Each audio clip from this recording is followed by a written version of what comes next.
Nagdulot ng kalituhan sa maraming OFW ang bagong protocol ng Saudi Arabia. Ang sabi raw kasi ng Ministry of Health doon, tanging mga nagnegatibo sa COVID test na nabakunahan ng Moderna, Pfizer at AstraZeneca lamang ang makakapasok. Pero itinanggihan ng ating Labor Department. May report si Katrina Son. 2011 na magtrabaho si Andrew Letak Isikan sa Saudi Arabia. Umuwi siya nitong Abril para magbakasyon.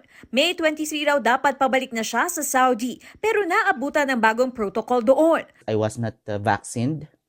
So I have to be vaccinated with at least one of the accredited vaccine by the Ministry of Health of Saudi Arabia. That is Moderna, Pfizer, Johnson's, and Astra.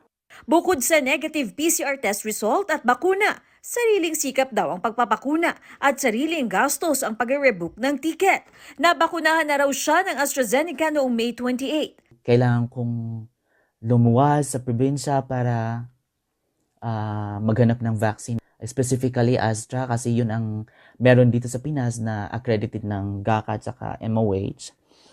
Nakipila ako sa Baguio ng 3 consecutive days. Malalaman mo na lang na yun palang vaccine doon is Sinovac.